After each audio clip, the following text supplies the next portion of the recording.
Good morning, good morning. April 12th, 2023. Working on the tiger painting still. Ooh, I need to turn down my phone. I watched the stream on my phone right here, and I like to listen to the music at the beginning.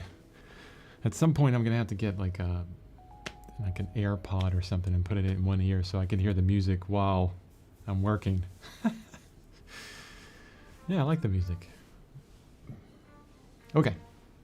I got my tea. Hopefully you have a tasty beverage and you're ready to get to work on this tiger, and hopefully we can get it finished. So let's look at the tiger. All right, we're right here down at the bottom. So close. We're getting there. I need to finish up some of this palm frond. This morning I had to fix a couple things down here because some of the linseed oil that I use up there for glazing, for oiling out, had kind of run down the painting a bit and it was streaking, so I had to fix a couple things. It was really easy to fix. Good morning, Thinker. How are you? Hope you're well. Hope your day is treating you well right now. Oh, I need to get my brushes out. Another thing I did was I'm changing up, well, playing with different lighting scenarios, or I changed my big light around in here. So if things look a little bit wonky, let me know. Technical term, wonky.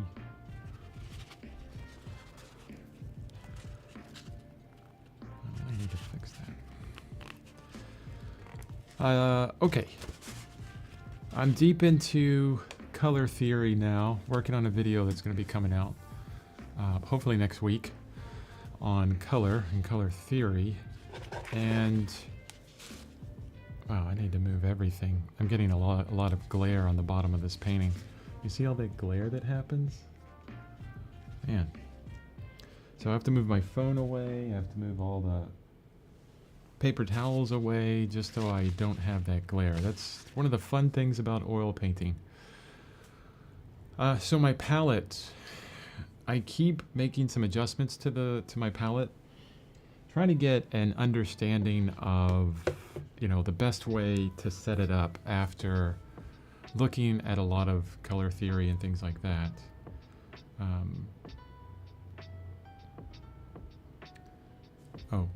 Question, how did you fix the drips of the linseed oil with just a paper towel? No, everything here is just really wet. So I went in with a very dry brush, and where there were streaks, I just kind of smoothed it out, just moved the paint around a little bit. Yeah. If it was linseed oil on top of dry paint kind of dripping down, then yeah, I would either take my finger and kind of move it around, just smooth it out, on top of the painting, or I would pull it off with a paper towel, definitely. So I'm setting up my palette in a color wheel. I got my three primaries, red, blue, and yellow here in a triangle.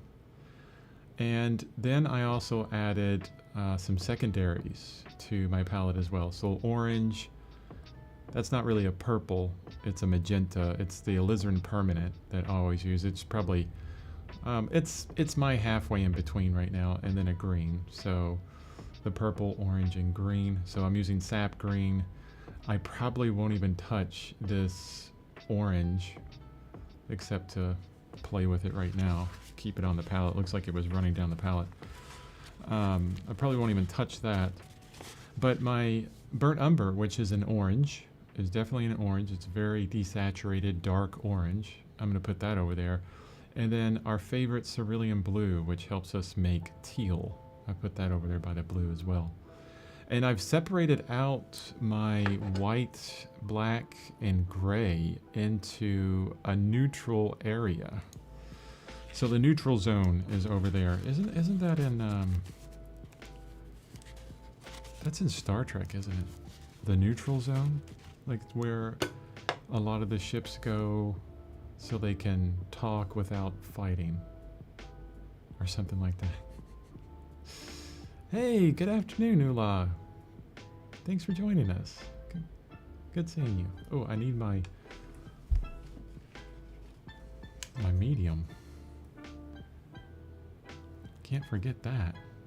And I'm thinking about redoing my palette here because I have some issues with it right now. As you can see, this bottom corner is starting to get gray, and here at the corner at the right is getting gray. What's happened is when I built this palette, it's basically a piece of glass with a gray paper underneath of it. And some of the oil, the medium over here, has gotten under the glass and has seeped into the paper. And then this is just a basic piece of glass you can get for cheap at the hardware store. And it's not reinforced glass, so it's got a ton of scratches all in it. And it's starting to hold paint. There's so many scratches. As you can see, there's kind of like a residue of blue on there. So I'm thinking about redoing it and improving it so that I have a background that's really light, that hopefully I can switch out. Like maybe it'll be a piece of paper that I can pull in and out and change if I want to in the future. And really lightly, I can put a color wheel on the back, at least the lines for a color wheel, not actual colors back there, because I want the gray. The gray is really important to paint on. To really give you a sense of what colors you're looking at and all that. Yeah, the gray is really important. Yeah, I moved my main light, and now this palette isn't getting as much light as it was before. I need to actually turn it towards the light a little bit. That would help. Probably not look great for you guys, but we're going to have to deal with that.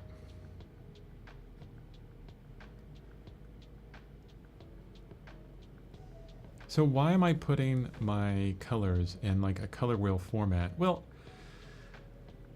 after really thinking hard about it for all of 5 minutes, no, I'm kidding. What I was thinking of is we always kind of use color in this way.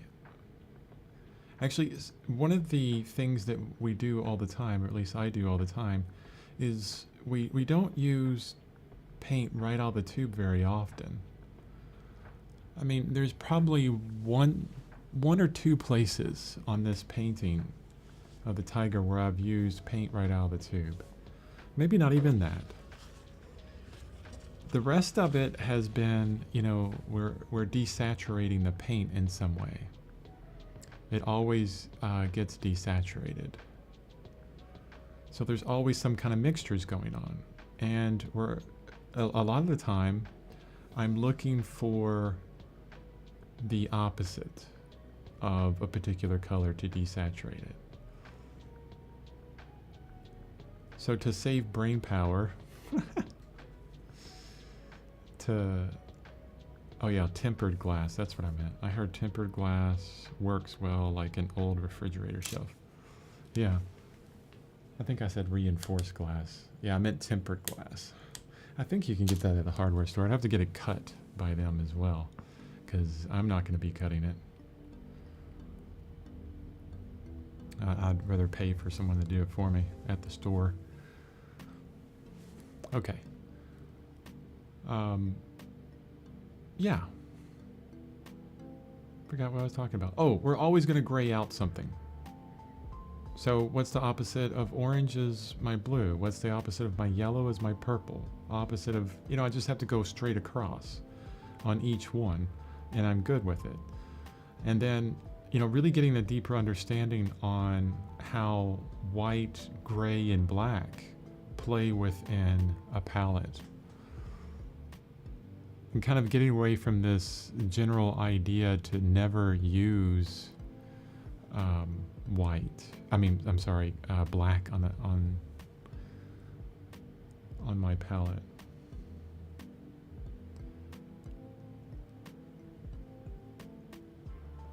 Honestly, I was making some mixtures yesterday with the color tutorial because I was starting with shades. And what I realized right away is I may not even need burnt umber on my palette.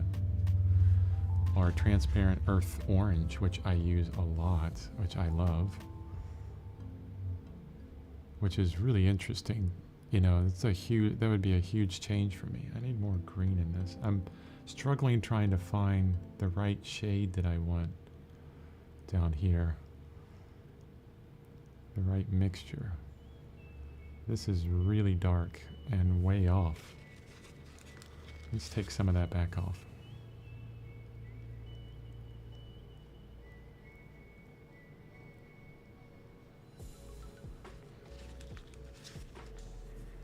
You have to bear with me today, guys, because I woke up at about midnight and I couldn't get back to sleep, so I decided to get up at 1:30 because I was thinking about that video and all the things that I want to do with it, and I just started working on it this morning, early this morning, so I'm pretty sure that I'm going to be needing a nap at some point today. I'm not going to be firing on all cylinders per se, definitely, at some point. So I put down a color, a hue that I really don't like. It's so different from what I had on yesterday. But it is darkening up the places that I want to get dark, and that's important with the glaze. So I'm just moving it around.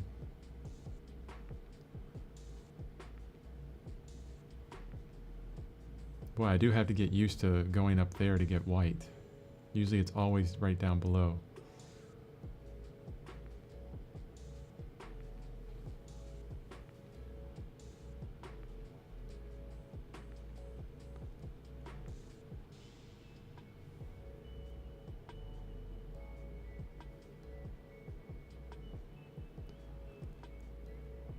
So Ula, how's the streak going?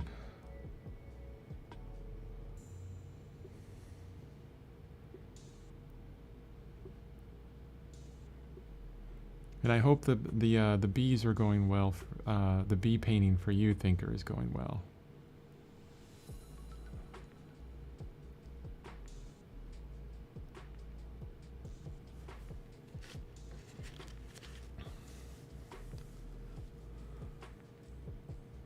I sent an email to an artist acquaintance the other day, asking them how they're doing. Oh, it's going quite well. Wonderful. Wonderful. Good to hear. I'm so glad that you've embraced, you know, the daily art, you know, the daily creativity.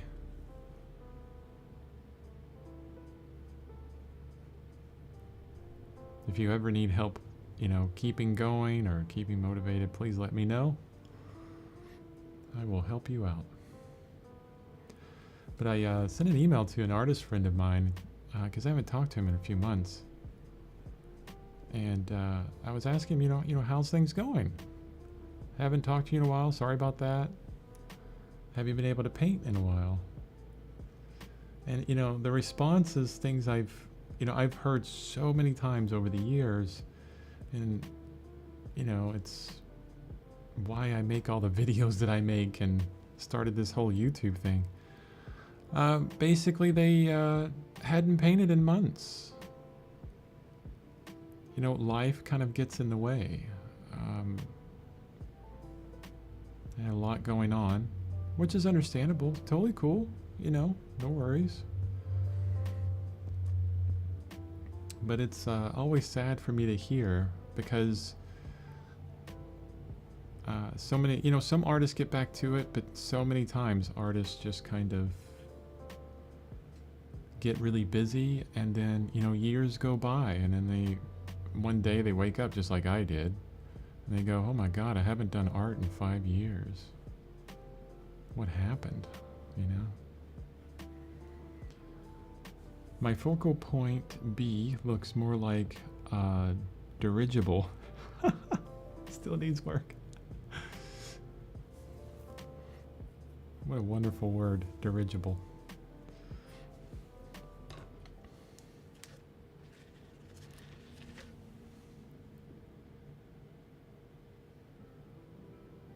So, a question on that. Did you draw out the bee in like a graphite or a charcoal first before you started painting? Or did you start painting the bee and drawing with your brush right away? Because I'm interested in, you know, one subject we've kind of touched on a few times here, which is, you know, how to start a painting. Draw it out with a brush, or draw it with charcoal or graphite. Because I think either way is fine. Either one has their positives and negatives. And I'm interested in if one or the other has worked well for you, or if you've tried both. That would be kind of cool to know.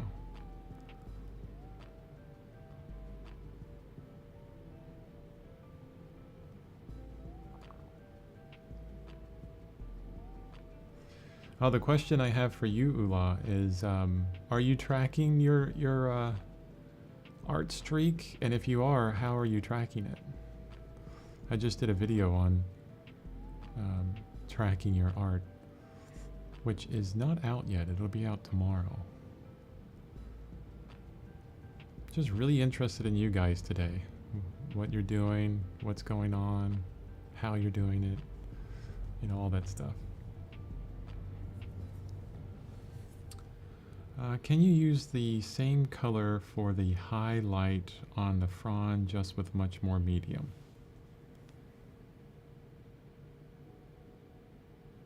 Oh, you mean like the same glaze, like I go over it? Yeah, I'm sure I can. I don't know why I didn't. Because I did that on the other ones. And it has enough medium in it already where, you know, if I can go over this whole thing, you know, just quickly kind of cover everything up with that glaze, and it'll pull it all down. I need to get my soft brush out to soften up all those strokes, so it'll bring all that down, and then I could bring in a drier brush, and bring some of that back just by pulling the glaze off pretty easily, like a pick out kind of technique. But what I want to do first is darken up a lot of these spaces here. Actually, it's so dark for you guys. Let me lighten it up on the camera.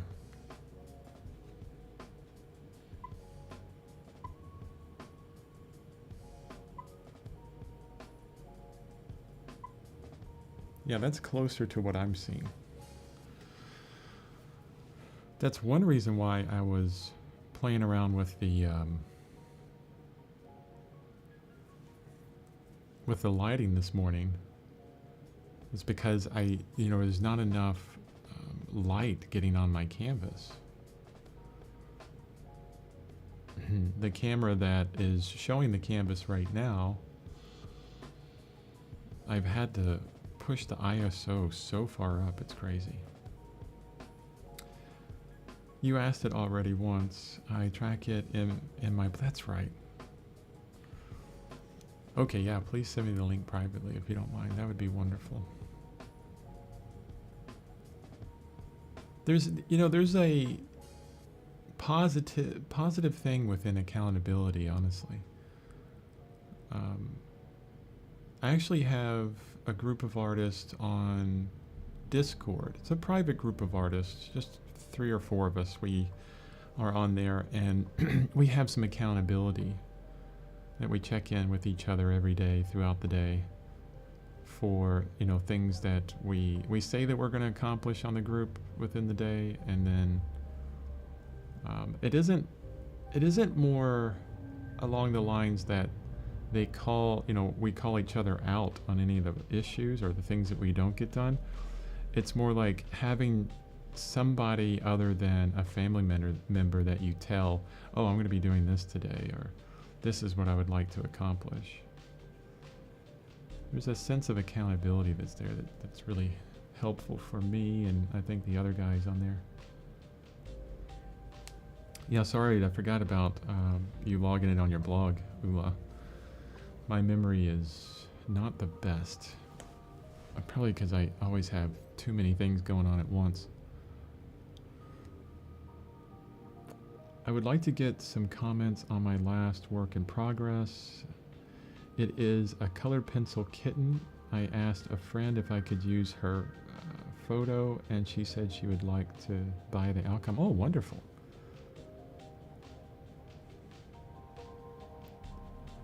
So she's agreed to purchase and hasn't even seen the finished product yet. Wow, that's pretty awesome. Maybe a bit nerve-wracking too. Like, holy crap, I gotta perform on this one. I think you'll do just fantastic. I had drawn the bees in a sketchbook, then just went straight to painting on the gessoed MDF board I'm using. Oh, the gessoed MDF, fantastic. Ula, you say I have much more pressure now than I planned to have. Yeah, the pressure, yes. I'm gonna buy whatever you make. It better be good. I'm pretty sure your friend didn't say that, but it's kind of like that's what I would feel right away. Like, oh, geez. Now I have to really make something. Got a lot right. It's actually kind of good. I mean, it's going to push you a little bit beyond your comfort zone. You'll probably like make something even better. I mean, it's influencing you to ask somebody like myself, you know, a critique on it, you know, get some feedback.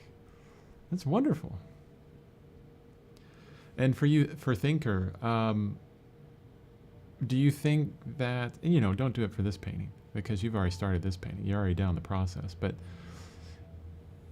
maybe the next painting you do, if you are doing something that requires drawing, which it's like almost everything we do, right? I don't know why I said that.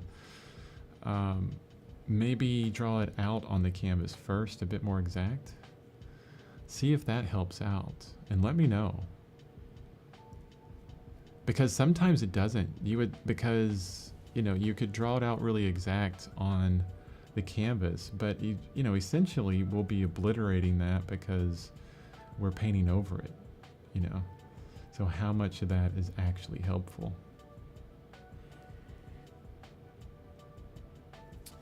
I said that she can buy it if it succeeds, but shouldn't hold her breath. Yeah.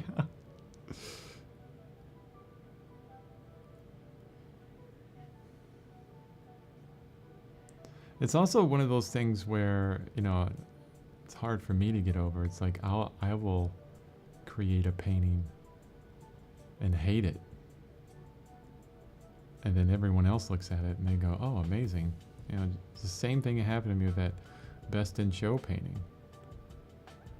Won Best in Show, but I didn't think it was near the best painting out, you know, in that show at all. But the judges did. They loved it. So it kind of got me to rethink, you know, does it really matter what I think, you know? I think it does, but in the end, that's just one opinion, right? Okay, I sufficiently covered all this with a bunch of terrible looking glazed strokes of paint. And I want this space to get darker here.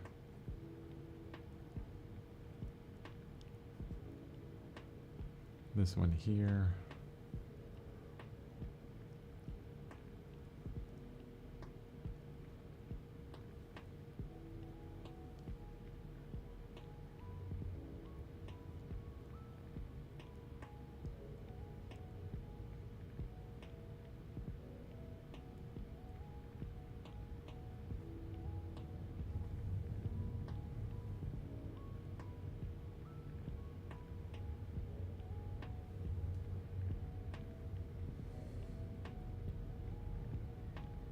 Hey, there's my mom. Hi, Mom. Glad you can join. Haven't seen you on here in a while. She just does emojis. She's the emoji queen.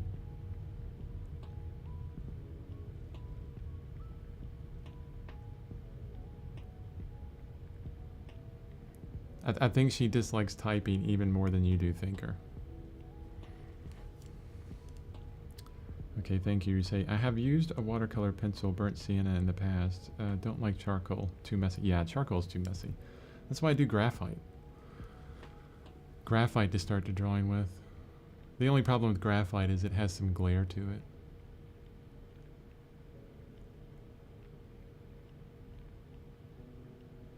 And it doesn't move around. I mean, if you're on a gessoed canvas, do graphite first. Paint right over it. It won't move around that much. Charcoal will move around now.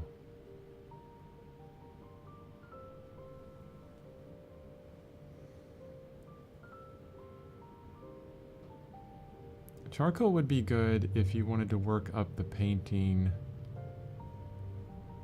like with a value structure first, because you can put a lot of material down quickly. But then again, it's very messy.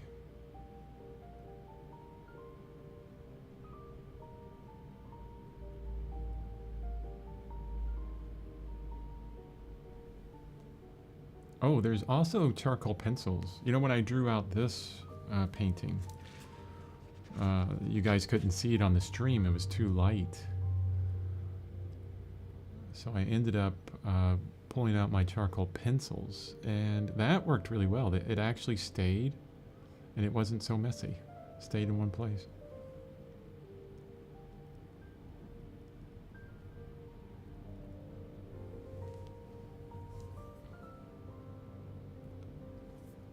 Oh, graphite can bleed through lighter colors.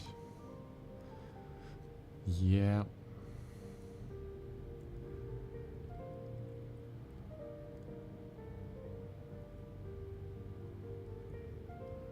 So the best, you know, the tutorials that I have on Gumroad, on, I think all of those, I started in graphite, but then I used GAC 100 by Golden. It's an acrylic medium, a clear acrylic medium, to seal the graphite onto the canvas.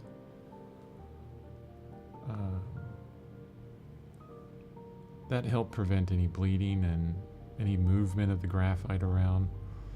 Made the canvas even smoother, which was nice. I like that. That's what I was going to do on this painting, but you guys couldn't see it, so I went with charcoal. Honestly, I feel like I could do it either one now. I could do charcoal or graphite and be just as happy with either one.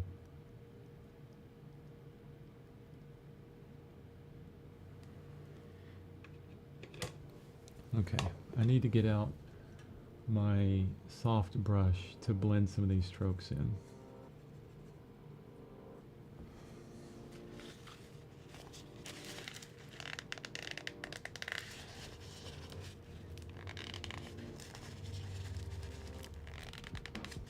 Oh yeah, watercolor pencil. Yeah, I think I have a few of them. I'm not sure. That'd be kind of interesting because you can start with a color. Probably could be some extra interesting ways to use that color as well.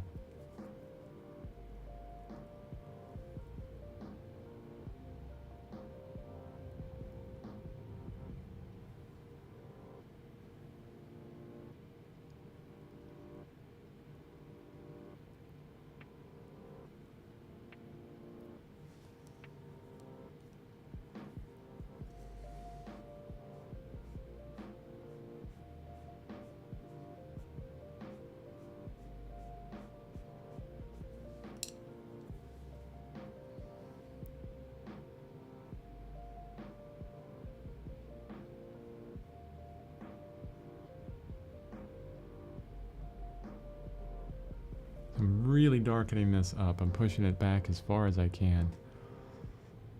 There's so much stripes down here and hard edges that I'm leveraging value to, remove the interest from all those sharp edges.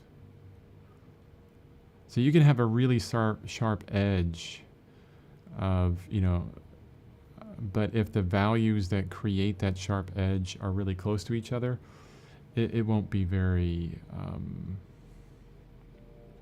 prominent. It won't pull attention.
Yeah, see right here, it got a little bit too dark, so I want to pull some of that background color back.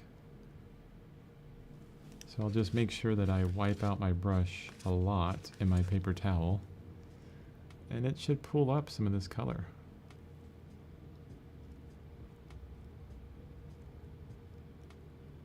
Depending on how you hold your brush as well will help. For example, if I'm down here and I'm kind of scraping that way, I'm putting on more paint than I'm taking off. But if I go up this way and I push against the tip of the bristles, it's going to kind of move that paint a little bit differently.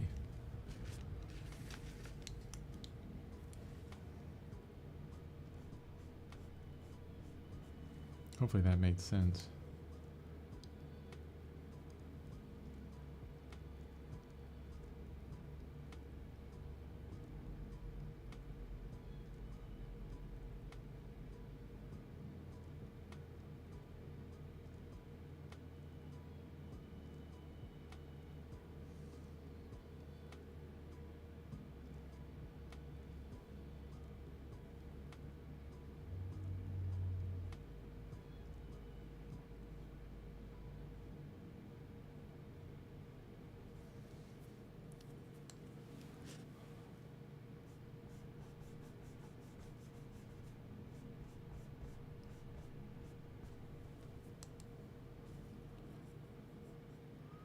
I'm trying not to fuss with this area of the painting too much.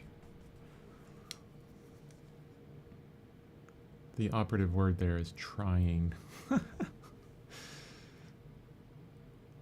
Maybe not succeeding.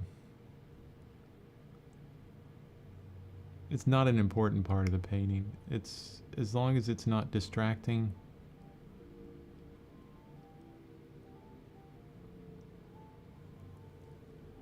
That's the main thing. Just keep it so it just blends into the background.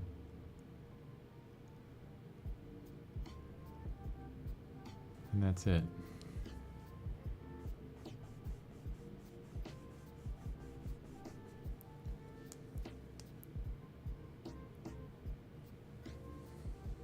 All right, I'm going to step back and see where I need to go on this.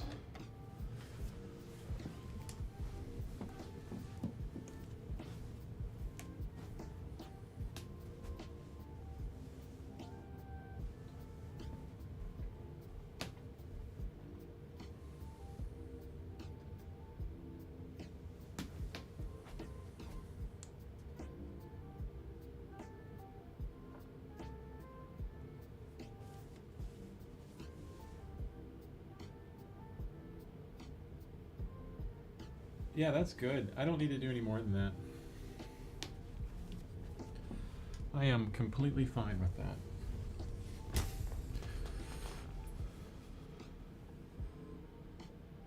Looks a lot more natural now. Looked too plasticky before.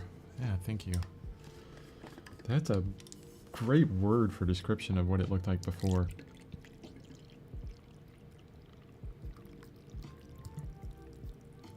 It's interesting though. Okay, so the one thing I always remind myself of, and something another thing I need to write down and make a video about. Any problem that you run into for one painting could be a possibility for another painting, like a wonderful possibility for another painting. For example, that looked really plasticky. Well, if we knew why it looked plasticky, if I could define, what made it look like plastic. And I think it was more of it was a tinted color, so added white to it. There's a lot of white added to it. Which really kind of deadened out the color, looked really different from anything else. It's kind of like when you put like a really bad plastic plant in the middle of a bunch of real plants, you can almost tell right away. Maybe it was the sharpness of the highlight on it, not sure. But maybe at some point you find yourself needing to make something look plasticky, and then you can reference, what you've kind of learned from what not to do in this painting to accomplish that in another painting. It's another level of thinking where no matter what you do, win or lose, you're going to learn something of value. And I always love that. Okay, let's work on the tiger toes.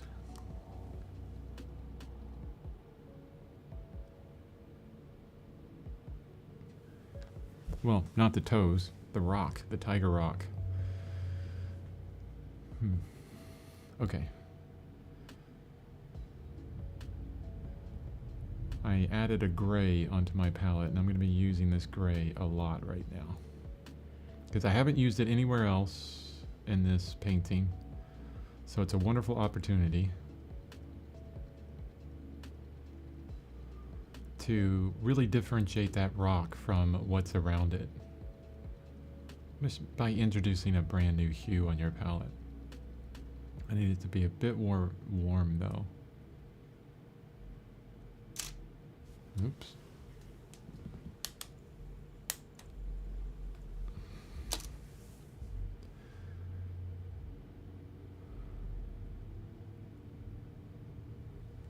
Alright, let's see where this is at. This could be really dark, so I'm going to try it down here.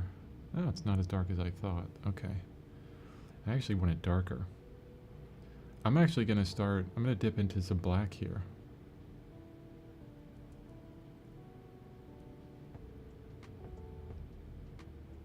Oh, here's the mixture, because here's the mixture that I discovered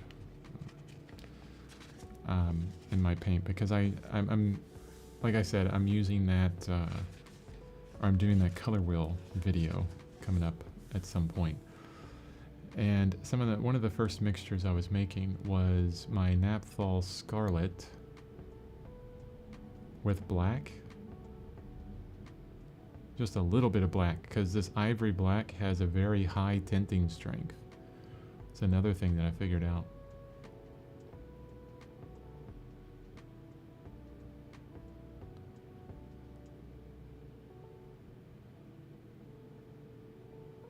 bit more black.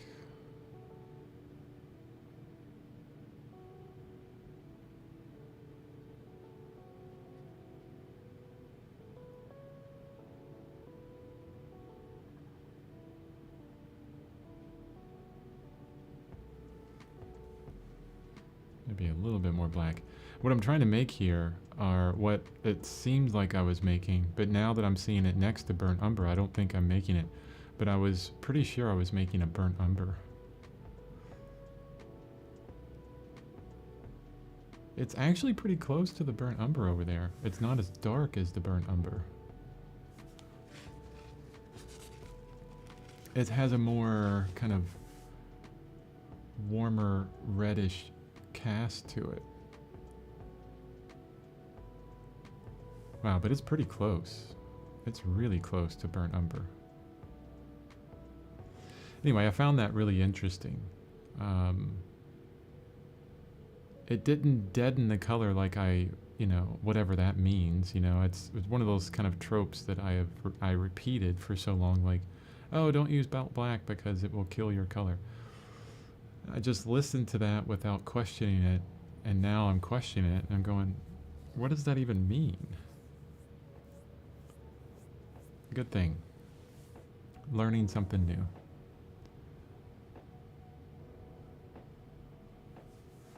I need to put more blue in this.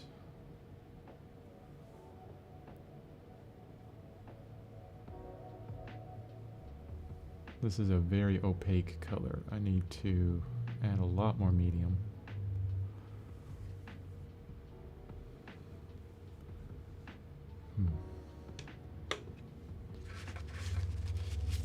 And what I want to do down here with this rock is the same thing that I did with the palm frond. Just push it back. Make it as unimportant as possible.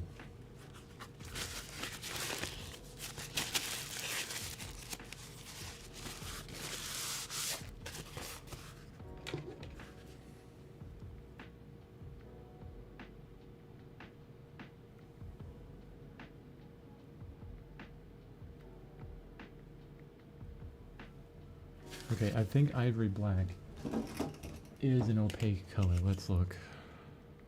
It's semi-transparent. Wow. It feels really opaque. It's taken a lot of medium for me to get a nice glaze out of it. And that is too warm. I need to cool it off.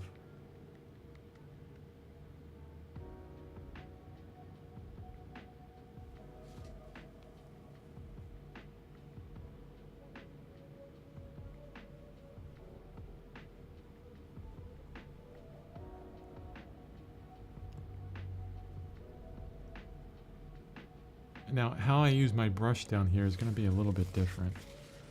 Honestly, I don't want to use this brush. That's a nicer brush. Let me get a really terrible brush. I have one in here that is splayed out really bad, and that's going to be perfect for this rock.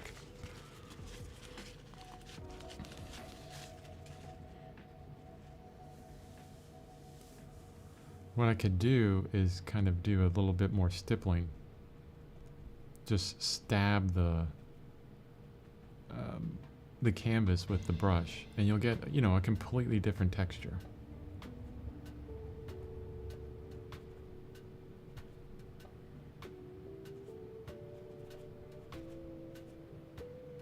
A dry brush kind of scratchy thing will give you a different texture as well. This might be a really good place to bring in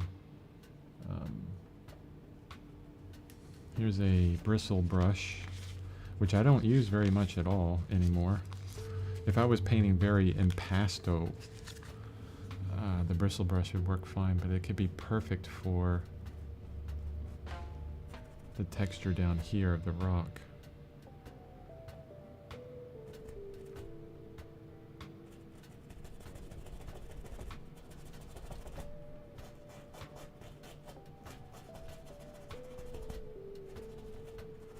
Really scratching that in.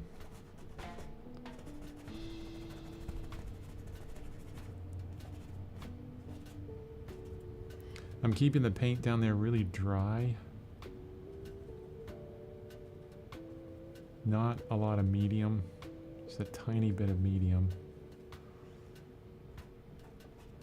Just kind of scratching it all over the place.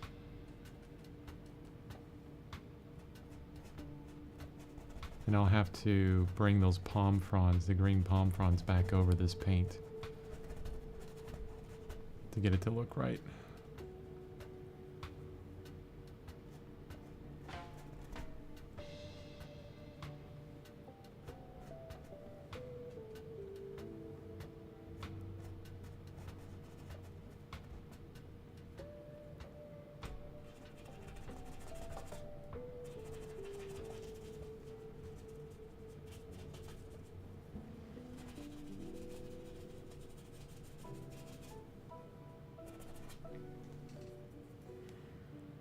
I didn't oil this out at all. I'm not really worried about it, honestly.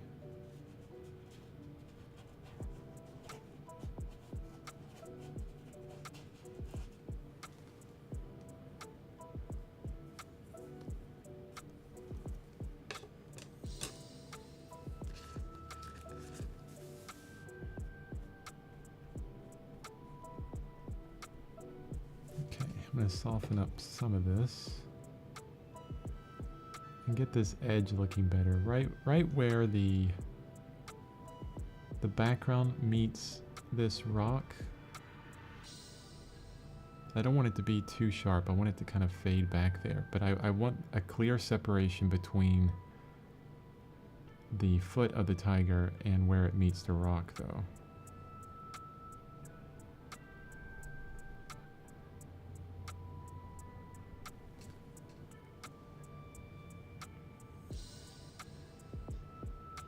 We don't have to spell out within exact, terms, specific paint strokes, exactly what this tiger is standing on. There just needs to be a hint to the viewer that, oh, it's some kind of hard rock right there.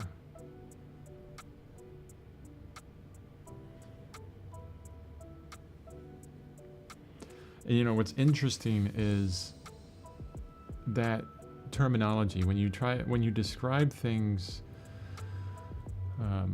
with words, there's a lot of understanding that comes along with that. You understand the texture, you understand the object, you understand the colors, everything a bit better if you can describe it in words. The difficult part in some instances is, how do you transfer that to paint? For example, if I say I want to create a hard-looking rock, what does hard look like in oil paint, What kind of strokes do you need or texture do you need down here to make that rock look hard? Is it hard edges? I'm not sure.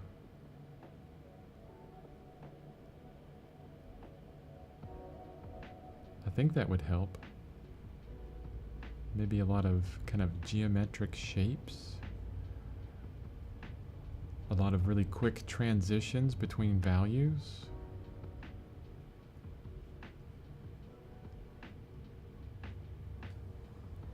I mean, these kind of questions is what really will help you go beyond just repeating what you're seeing or painting exactly what you see, which is very important, having those observation skills. But going beyond that sometimes is the ability to describe, visually certain words that are just really hard to describe in general.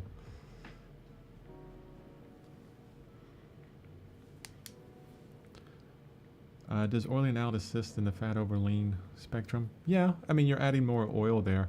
Basically, when I oil out and then I paint over it, that oil is mixing with with the pigment that I'm putting on there. So it's a kind of you have to think about it as if you're adding that oil to your paint mixtures already. what it helps me out with is I don't need to add as much medium. You know, my solvent-free medium to the paint on my palette. I can lean a bit on the linseed oil.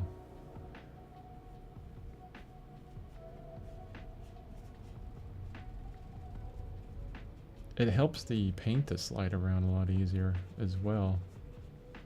I like the feel of it. I mean, I like the gel medium mainly because it sticks to the palette. That's to a vertical palette.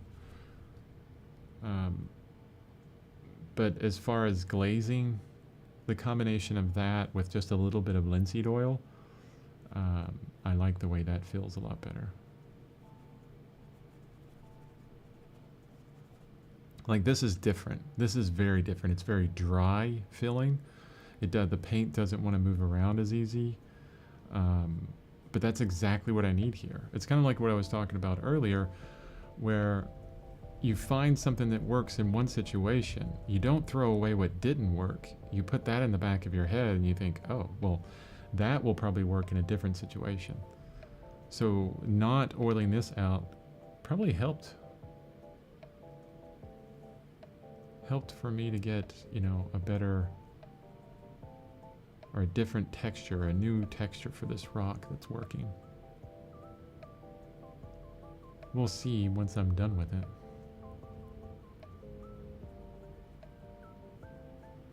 Oof, that white. I need to be careful with that white.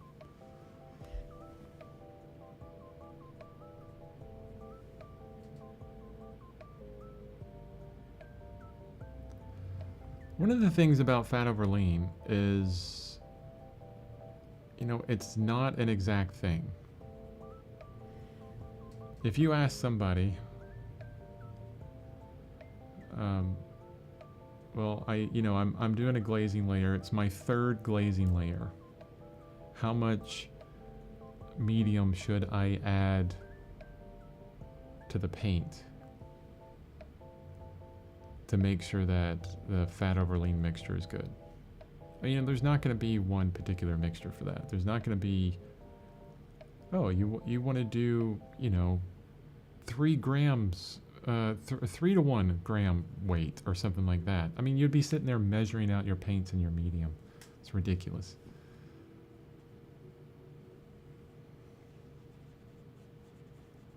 As long as you have a little bit more than you had before, should be fine. And even then, I mean, if you're not sure, you did your first glazing layer, just let it dry for a week or 2. It'll be completely dry, are well along the way of drying much faster than whatever you put on top of it. And that's the purpose for fat over lean. It's not fat over lean just to do fat over lean. Fat over lean is so that the under layers will dry faster than the top layers. Do you really have to worry about it if you've already let the under layers dry on their own before going over onto the top layers? My answer to that would be no, I don't think you do. I don't think you have to worry about it. Because it's dry. It's exactly what you want. It's like, there's a lot of times when we start following rules just because it's a rule that someone said that we need to follow.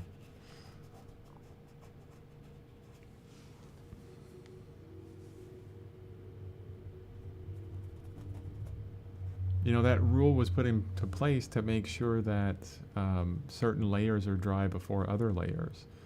So don't forget the reason for the rule.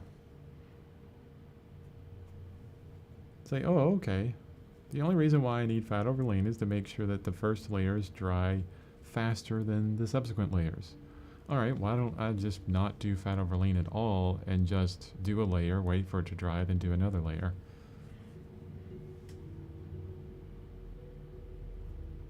Probably because many people are like, no, I want to finish the painting now. I don't want to wait for it to dry.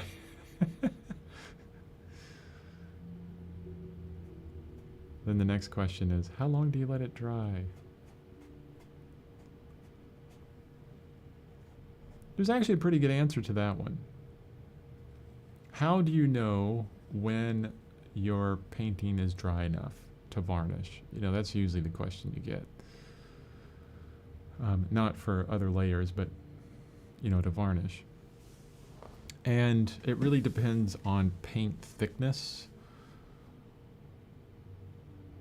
I paint really thin, so it doesn't take very long for these painting layers to dry so I can varnish. But what you can do is if you paint thickly and you let your painting dry and it's dried to the touch, like you can touch it, you can rub your hand all over it and none of the paint's coming off. That's the first test. The second one is you find the thickest layers of paint in that painting and then you put your thumbnail in it or a nail. No, well, a fingernail, not a nail. Don't put a nail in your painting. And if you can put a dent in that paint, then it's not dry enough. In the thicker layers of the paint, it's not dry enough.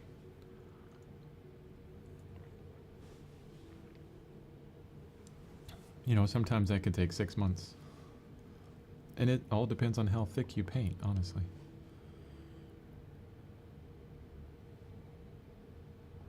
So if you love impasto, really throwing down that paint with a palette knife, probably have to wait a good amount of time for that to dry.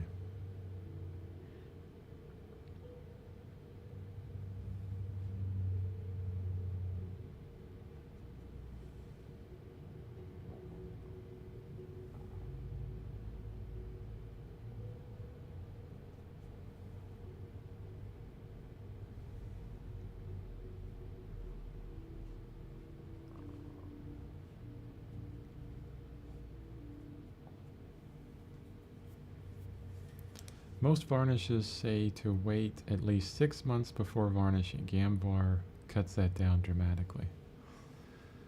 Yeah, you know, that's one of those things where they're being really careful for you. You know, go ahead and wait 6 months. Most all paintings will be dry by that time and ready for varnish. So they're kind of covering their butt, right? But the back of the bottle said, you know, 3 weeks, and I put this varnish on, and it destroyed my painting. I'm going to sue you, right? So they pick the greatest number. Really, the better test is to understand, you know, where your paint layers are as far as their drying time. And doing the touch test and then the fingernail test is a good way of doing that. But if you want to be extra sure, 6 months.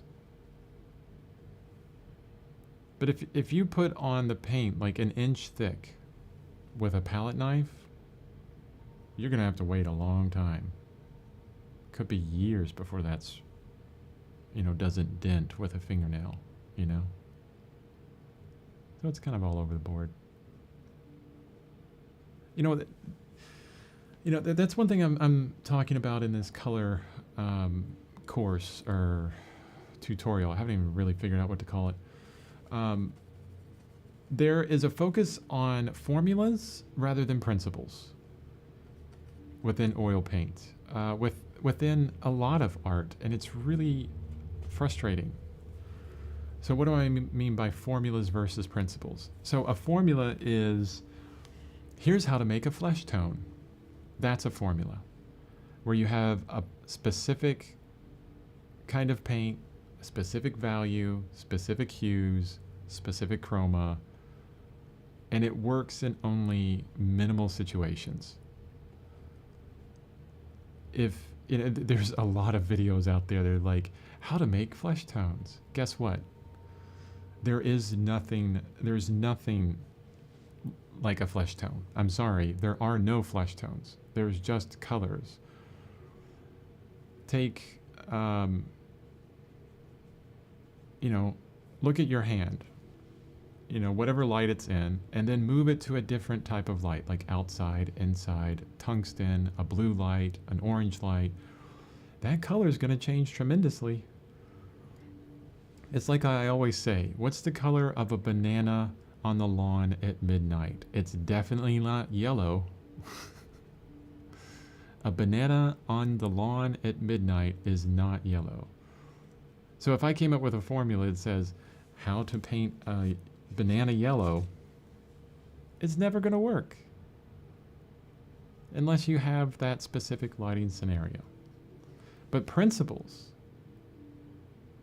So for the drying paint scenario, dry to the touch, use a fingernail, make sure that you don't dent your canvas, is a principle that you can use in many, many situations. It's probably not completely universal, but it's much more universal than the blanket statement of 6 months or more.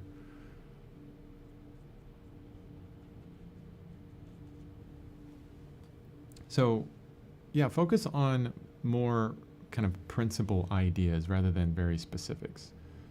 That would help you out tremendously through everything that you do with art. How do you paint a tiger?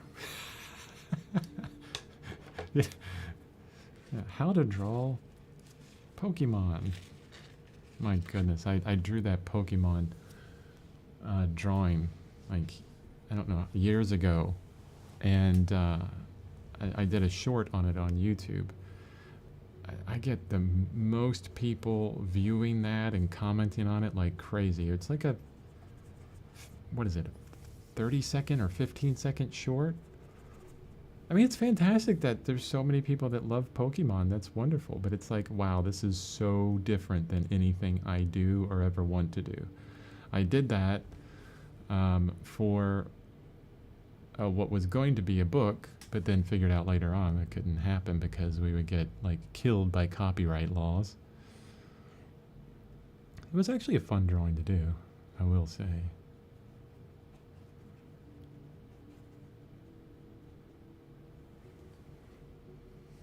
Like and subscribe.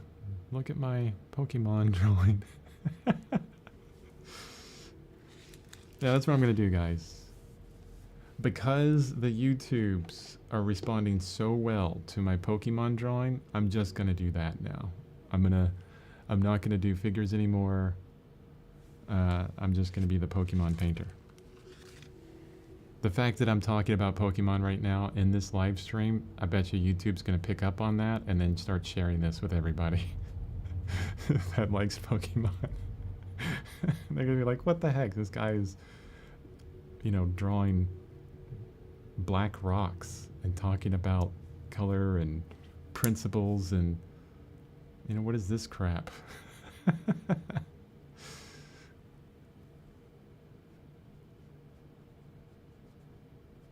Anyway, back to the painting. I have rambled too much.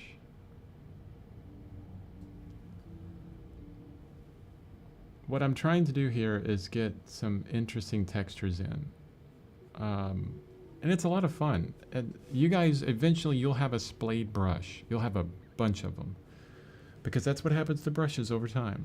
They'll get shorter because you wear them down, hopefully. You work a lot on the brushes, you'll wear them down just like a pencil. And they'll start to get splayed out, and that's when they have like different uses, and they become more, fun in different ways. And then you kind of don't care about them, but some cool things that you can do that you would never do with a brush is usually when you have a brush, you put the bristles down and you kind of drag away from the bristles. You're like laying the paint down in this way. What you wouldn't do is put the bristles down and then just push into the bristles like you're shoveling, like you're trying to dig into the canvas. But in this instance, where I'm trying to make these textures, I do that. I'll push into it. And it makes these kind of cool raking, random, stippled kind of textures. Pretty fun. you can go to your palette, and you have this very splayed out brush, and you can even like tamp it down. So you would never do this with a brush you care about. So I'm smashing it against my palette, right? So it's even more splayed out. And then you barely tap it into some lighter paint. So the very, very tips of all these hairs have a lighter color on them. And then you can kind of put that down in places. It's like a great way to do like really small kind of pieces of grass or something. And get some stippled texture going on. Yeah, so save those used brushes. They still have some really cool uses for them. Oh wow, it's after 5:30.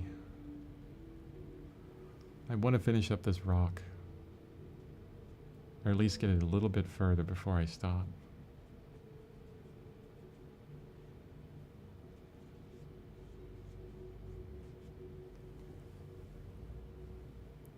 Of course, I haven't slept. I got up way too early, so I haven't slept well.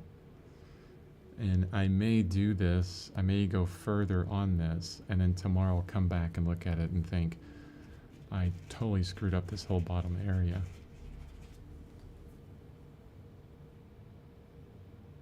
We shall see. But it's oil paint. It's not too bad to fix, not too hard to fix. Just go over it with another glaze, right?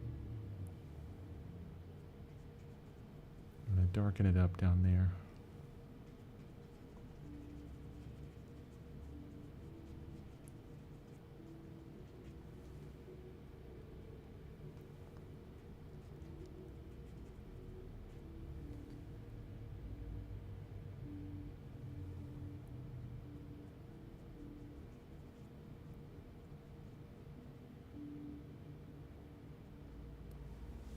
Oof.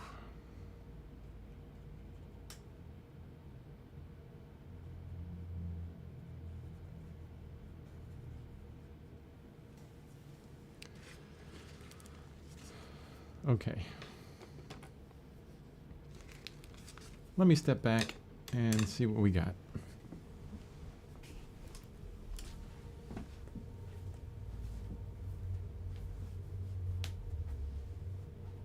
Yeah, that doesn't look too bad.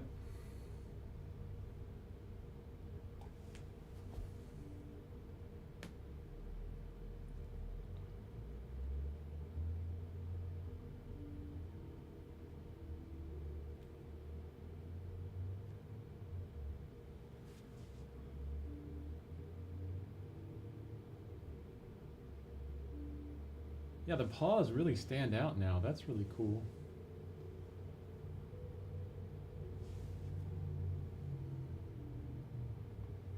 Of course, I have a very bright light on my canvas, so depending on the lighting situation, it'll probably look a bit different.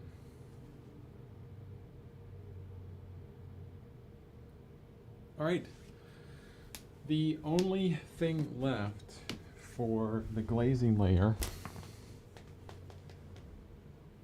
Let me see the question. What's on tap for tomorrow? The fourth leg or back to the shock of light on the head?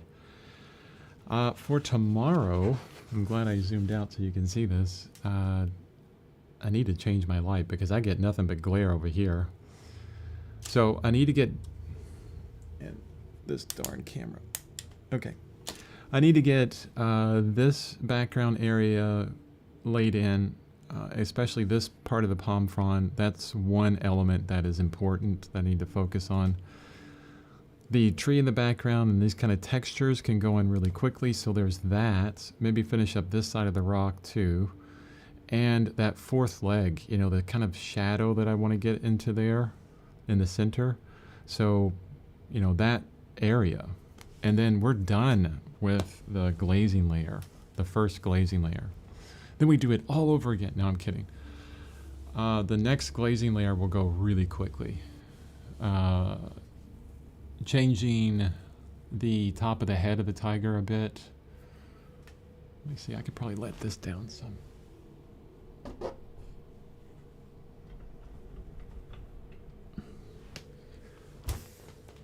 There you go. See a little bit more of that. So the next glazing layer is we're going to darken some spots on the top of the tiger's head so that you see the bright light kind of, those shocks of sunlight show through a bit better. And fill out the hair on the tiger's head as well. And what's interesting, it's all dry up there, so if I kind of tilt my camera back, you look how discolored it looks, how it's kind of dull over here, super glary, you know, not so dull on this side. That's because it's dry in places and not dry in other places, so we'll have to oil out again there.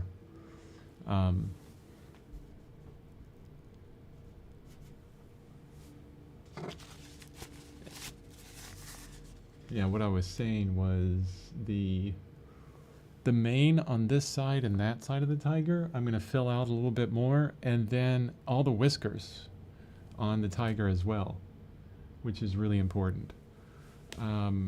After that, so bottom area, finish off that glazing layer, back to the head, change some colors, mane, whisker. I think we'll be done at that point, unless I really look at the painting, step back after a while and say, we need to darken up maybe the legs or something else. I don't think that's gonna happen, but we'll see. Yeah, that's the order of operations, basically, which I'm gonna be going for. Let's see, is this camera still working? Did you die? Yep, you died. The camera that shows me, I'm on battery still on that, so it has died. Oh well, you won't. It's probably good for you. You don't have to look at me. Anyway, all right, I'm rambling long enough, guys. Thank you so much for joining me on the stream today, on this Wednesday. I will see you tomorrow.